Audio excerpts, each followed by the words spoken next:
Então, meus irmãos, boa noite a todos. Que a graça e a paz do Senhor Jesus a todos os irmãos.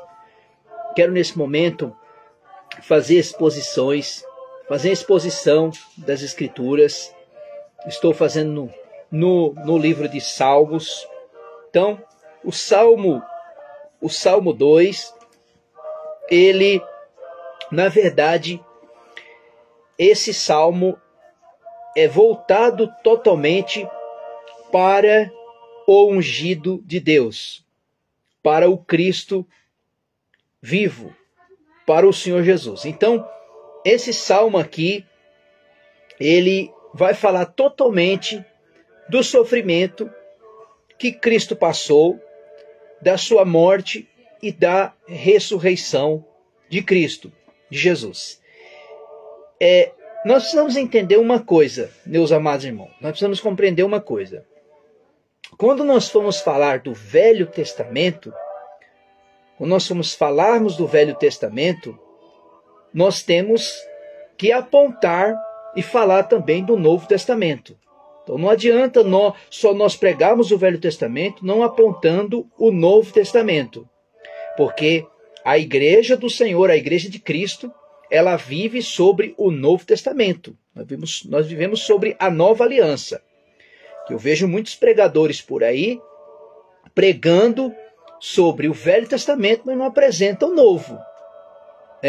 Fala da mulher do azeite, fala disso, fala daquilo, fala da história de Davi, fala da história de Sansão, fala disso, mas não apresenta o Novo Testamento. Então, esse salmo aqui é uma profecia à pessoa de Cristo, é a pessoa de Jesus. Então, não adianta só lermos, explicarmos, expor as Escrituras, expor o Salmo capítulo 2 e não apresentar aquilo que cumpriu no Novo Testamento, na pessoa de Cristo, na pessoa de Jesus. Então, o Salmo capítulo 2, me perdoe, irmãos, Salmo não tem capítulo e nem então não tem versículo. Então é Salmo 2. Por quê? Porque Salmo são cânticos, são orações, né? Então não é apresentado como capítulo e nem versículo. É Salmo. Então o Salmo o Salmo 2, ele tem especialmente 12 versos. Então, quero falar com os irmãos. Então, logo que eu fazendo a exposição das Escrituras, vou apresentar aquilo que na igreja primitiva, o apóstolo Pedro, o apóstolo Paulo, ele citou esse salmo, né? Então vamos lá. Salmo 2 diz assim: porque se enfureceram os gentios e os povos imaginam coisas vãs. Bom, primeiramente, irmãos, nós precisamos entender aqui quem são os gentios. O gentio era um povo que era desprezado, rejeitado pelos gentios, porque o povo judeu, ele só via aquele que era da descendência dos judeus. Então, para que um gentio fizesse parte na comunidade entre os judeus, o gentio, ele tinha que ser circuncidado. Então aqui, meus irmãos, nós podemos ver nesse salmo aqui, ele vai falar aqui tanto de um rei terreno, tanto de um rei que é o Rei dos Reis, Senhor dos Senhores, que é o Jesus, que é Cristo. Ele vai aqui falar, o salmista, ele vai falar a respeito do rei ungido, né? Nós sabemos também que também Davi, ele foi rei, né? Logo que ele foi rei, ele já estava apontando que o reinado de Davi, ele estava apontando o reinado de Cristo. Então nós vamos entender isso. Então, para que nós podemos compreender isso com clareza, nós precisamos usar o Novo Testamento, né? Baseando-se em Salmo capítulo 2. Salmo 2. Olha o verso 2. os reis da terra se levantam e os príncipes conspiram contra o Senhor, contra o seu ungido, dizendo, né? Olha só, irmãos, presta atenção. Quando ele fala aqui, ungido, dizendo, ele já está falando de Jesus, ele está falando de Cristo. Os príncipes conspiram. Quem foi esses príncipes? Foi os religiosos, aqueles que condenaram Cristo, entregaram ele ao Império Romano e o crucificou. Nós sabemos, irmãos, quando nós vemos no Novo Testamento, nos Evangelhos, nós vimos o quê? Que Jesus ele foi condenado em 2 tribunais. Primeiro, o tribunal judeu, né? O tribunal dos judeus, que foi os religiosos que acusaram Cristo. Por quê? Porque os judeus eles não poderiam condenar Jesus da forma que ele foi condenado, a morte de cruz. Porque a morte de cruz era uma condenação romana. Então o verso 2 vai dizer, os reis da terra se levantam e os príncipes conspiram contra o Senhor e contra o seu ungido, dizendo. Então, ele apresenta aqui um rei, um reinado humano e um reinado que é de Jesus, o reinado de Cristo. Aqui, ó, o verso 3. Rompamos os seus laços e sacudamos as suas algemas. E aquele que habita no céu, o Senhor zomba deles. Na sua ira, no seu tempo, fará o seu furor e confundirá. O verso 6. Porém, constituiu, ó rei, sobre o santo o monte Sião. Proclamarei o decreto do Senhor. E disse, tu és o meu filho, hoje eu te gerei. Então nós vamos entender até o verso 7. Até o verso 7 é aqui que agora nós vamos entender quem é este tu és o meu filho, que hoje eu te gerei, né? Quem é este gerei? Claro que é Cristo. Bom, irmão, nós entendemos que o Senhor Jesus, ele veio de 2 naturezas. Natureza humana e a natureza divina. A natureza eterna de Cristo. A natureza humana é aquela que foi para a cruz do Calvário, que teve fome, que teve sede, que teve as necessidades igual a nossa. Claro que Cristo não recebeu a nossa natureza caída em Adão, né? Por isso que o apóstolo Paulo, se não falha a memória, Romanos capítulo 6, o apóstolo Paulo vai falar sobre isso, que Cristo é o segundo Adão, mas segundo o Adão perfeito. Olha o que diz aqui em Atos dos Apóstolos 4:23. E solto eles foram para os seus, contaram tudo o que disseram aos príncipes sacerdotes e os anciões. O verso 24, e ouvindo ele isto, unânimes, levantaram a voz a Deus e disseram, Senhor, tu és o Deus que fizeste o céu e a terra e tudo que nele há. Então, vamos entender aqui. O que o apóstolo Pedro está falando aqui? Quando os apóstolos foram presos, depois soltaram eles. Agora o apóstolo Pedro e os apóstolos estão diante das autoridades religiosas, né? Estão diante das autoridades religiosas. Olha o verso 25. E que disse pela boca de Davi teu servo, que brandaram aos gentios e os povos pensavam-se coisa vãs. Veja aqui, de que salmo Pedro está dizendo? Salmo 2:1, né? Ele fala a respeito dos gentios. Mateus 3:17, né? Mateus 3:17. Vai se cumprir isso aonde? O verso 7. Olha só. Proclamarei o decreto do Senhor. Ele disse, tu és o meu filho, hoje eu te gerei. Aonde é que se cumpre quando o Senhor Jesus está sendo batizado por João. Olha só. Quando Jesus acaba de ser batizado por João Batista, ele diz, eis uma voz no céu que dizia, este é o meu filho amado, em que me comprazo. Veja aqui, se cumpre tu és o meu filho, hoje eu te gerei. Queridos, quando as escrituras diz que este é o meu filho, que eu te gerei, não é criado. As seitas religiosas de Jeová vão dizer que Cristo é criado. Não. A forma criada é a forma humana, a forma encarnada de Cristo. Olha só, que o próprio Samuel, 2 Samuel 7,14 vai dizer assim, eu serei por pai e ele será por filho. Se vier transgredir, casti-lo-ei e com vara de homens e com açoites dos filhos dos homens.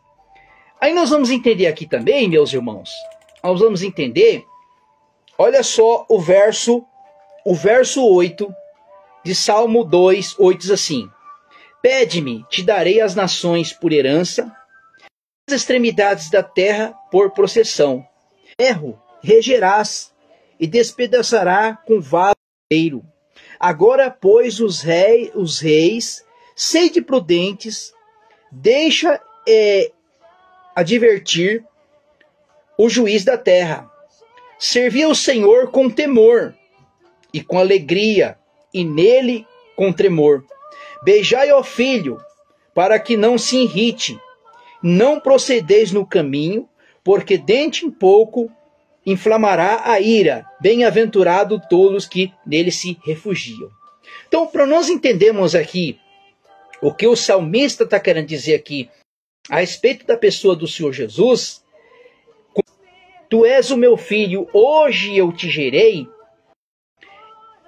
O salmista está dizendo aqui em questão também que Paulo também, quando Paulo estava ali na igreja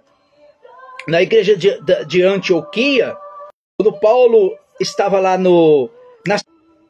como ele fazia, era costume todos os sábados, olha o que Paulo disse, olha a coisa interessante, que esse rei aqui, esse rei eterno que é o ungido de Deus, esse rei, ele não passou pela corrupção. Mas que corrupção é essa? Nós vamos entender. Olha que coisa preciosa. Olha o que Paulo vai dizer aqui. Atos dos Apóstolos 13:32. E nós anunciamos a promessa que foi feita aos pais. Que pais? Ele vai dizer quem é. Aos profetas, né? Pessoalmente. Bom, eu entendo, meus irmãos, que Davi, ele foi um profeta. Por que foi um profeta? Porque ele profetizou a respeito de Cristo. Esse Salmo 2, é uma promessa que se cumpriu em Cristo. Olha assim, e nós anunciamos que a promessa feita aos pais, que Deus cumpriu com os seus filhos, ressuscitando a Jesus. Olha o 33. Como também está escrito no Salmo, segundo tu é o meu filho, hoje eu te gerei. Aonde é que está escrito isso, irmãos?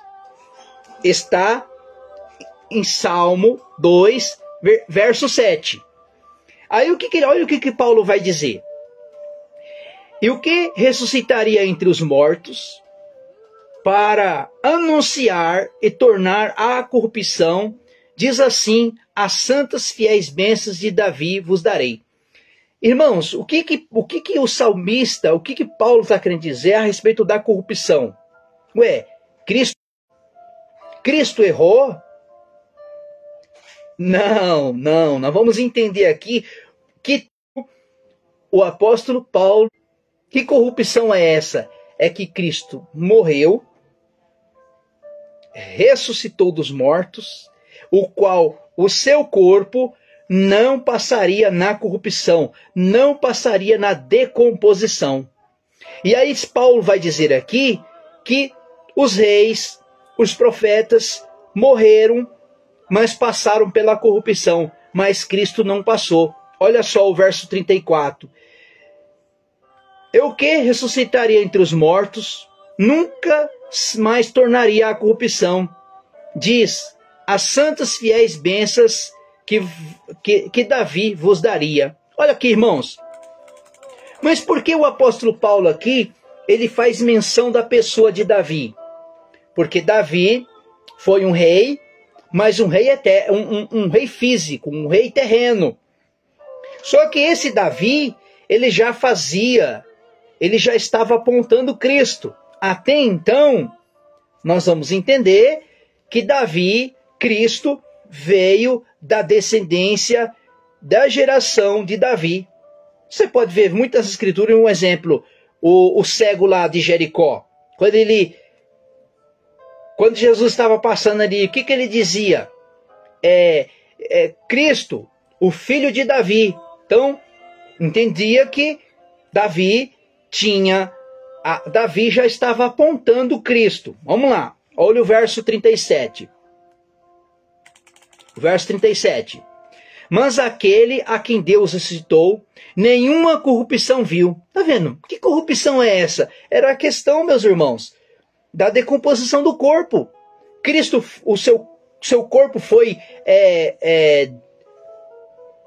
consumido na corrupção, na sepultura? Não, porque ele morreu, mas ao terceiro dia ele ressuscitou. Olha o verso 38.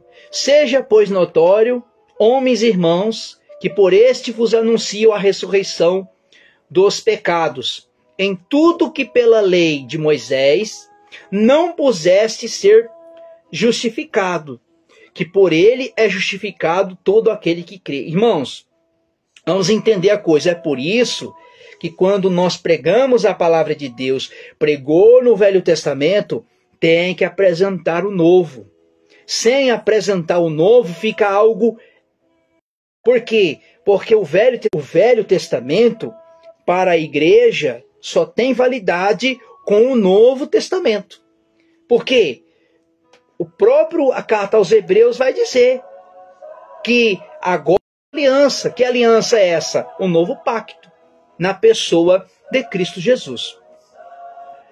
Vamos lá, aí o verso 40, vede, pois, não venha sobre o que está dito nos profetas. Então, o apóstolo Paulo aqui, ele está citando aquilo que ela do Velho Testamento se cumpriu na pessoa de Cristo. Até se você pegar Hebreus capítulo 10, Hebreus capítulo 10, o escritor aos Hebreus vai dizer que tudo que era do Velho Testamento era sombra, para que se cumprisse o novo. Romanos 6, 1 vai dizer, Paulo aqui falando a respeito do próprio Cristo. Olha o verso Romanos 6, 1. Quer dizer, me perdoe, Romanos 1. Paulo, servo de Jesus Cristo, chamado para o apostolado, separado para o evangelho de Deus. Meus irmãos, sabe o que é evangelho? Evangelho é boas novas. Além de ser boas novas, o evangelho é Deus, porque o próprio apóstolo Paulo vai falar, chamado para o apostolado, para ser apóstolo, para o evangelho de Deus. Então o evangelho é Deus. Verso 2. Verso 2. No qual antes prometeu aos seus profetas nas santas escrituras, acerca do seu filho, que nasceu da descendência de Davi segundo a carne. Olha aqui, irmãos. Se cumprindo Salmo capítulo 2. Salmo 2, principalmente o versículo 7. Eu estou me baseando no verso 7. O verso 4. Declarando Filho de Deus em poder, segundo o Espírito de santificação, pela ressurreição dos mortos, Jesus Cristo nosso Senhor. Hebreus 1:5. Pelo qual dos anjos disse, tu és o meu filho, hoje eu te gerei. Em outra vez eu serei por pai e ele será por filho. Salmo 2, verso 7. Em outra vez, quando introduz no mundo o primogênito, todos os anjos o adorem. Hebreus 5:5. Assim também Cristo não glorificou a si mesmo para fazer um sumo sacerdote aquele que disse: Tu és o meu filho, hoje eu te gerei. Então nós vamos entender aqui, meus amados irmãos, vamos entender que esse salmo aqui, ele se cumpriu na pessoa de Cristo Jesus. Então, se nós pregarmos só o Salmo por si e não apresentar o Novo Testamento, vai ficar algo inválido, vai ficar algo mancoso, vai ficar algo sem alicerce, sem estrutura. Então, para nós terminarmos aqui, olha o que Paulo, o verso 11 do capítulo 2, vai dizer: servi ao Senhor com temor e com alegria e com tremor. Beijai, ó filho, não se irrite e não pereça no caminho, porque dentre poucos dias inflamará a ira. Bem-aventurado todo aquele que nele se refugiam. Irmãos, essa é a alegria do cristão. A alegria é de servir ao Senhor com alegria. Que Deus abençoe os irmãos em Cristo Jesus.